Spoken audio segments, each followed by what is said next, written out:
Welcome to 2024 at welcome sa isang special episode ng Amazing Earth. Dito magsisimula ang ating adventure sa pagpasok ng bagong taon. Tara!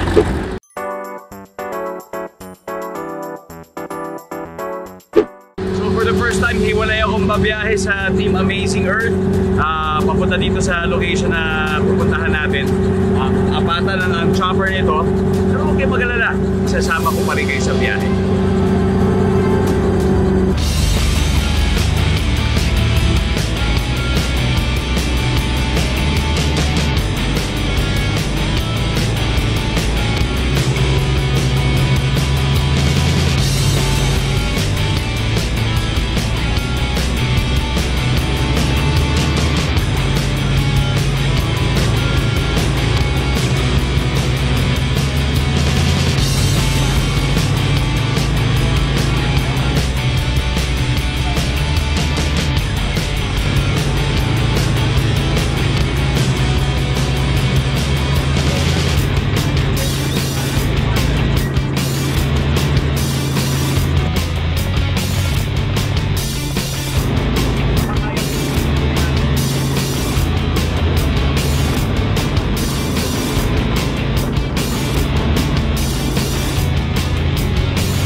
Welcome to Amazing Earth, aking kaibigan at isang motorsport enthusiast at ngayon ay isang helicopter pilot or captain. Walang iba kundi si Captain Raymond Ronquillo.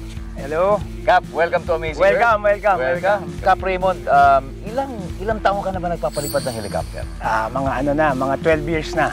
12 years? Yes, 12 years. Ako kasi first time kong dinaanan natin kanina, yung ruta na yon. I'm sure madalas yung ruta mong papunta dito sa Emonpulo. May helicopter route yan. Pag alis mo ng airport, meron kayong iniikutan talaga. At ano yung mga probinsya na daanan natin? Pag mula naman from Manila Bay agad tayo. Manila Bay, tapos dadaanan natin yung gilid ng Malabon. Tapos dadaan tayo sa Bulacan. Tapos tatagpasin natin yung Basa Airport na nasa Pradera na yan, Pampanga. Tapos didiretso tayo ng Bataan. Pagkatapos natin ng Bataan, paglagpas mo sa bundok, SBMA. Sambales na yan. Dami natin na ito na probinsya. So kung yari, mula Manila, papuntang Emonpulo, Subic muna. Diba? So mga sabihin natin, 2 hours yun from Manila. Yes, 2 hours. Oh. Sa helicopter, ilang minutes na natin ginawa? Ano lang tayo, pagka may tinatawag kasi pag tailwind, tinutulak tayo. Pagka headwind, medyo against the wind tayo, so mabagal. Tinabot tayo ng mga 35 minutes kanina. Kanina nga, meron pa tayong rainbow na dinaanan. Napapansin mo ba yung mga puno na kamusta? Ganito rin ba yung sitwasyon niya nung nagsisimula ka magpalipad 12 years ago? Pagka kasi nasa taas ka, iba ang perspective mo. Depende siguro sa panahon, depende sa kung maulan, pag summer, minsan natutuyo yung mga halaman, yung mga puno. Pag tag-ulan, makikita mo verde. So yung flight altitude natin was at around 1,000. 1,000 din tayo kanina. Yung dapat yes. Actually, ang legal na lipad is 600 to 700. Pero pag talagang gusto mong safe para wala kang tamaan, sa 1,000 tayo. Maraming salamat, napakagandang adventure na binigay mo sa amin ngayon dito sa Amazing Earth. First time ko and I'm sure yung mga manonood parang dinala na rin natin sila sa Himpapawi. Kaya Cap Raymond Ronquillo, maraming salamat. Thank you. And more power to Emonpulo. Thank you very much.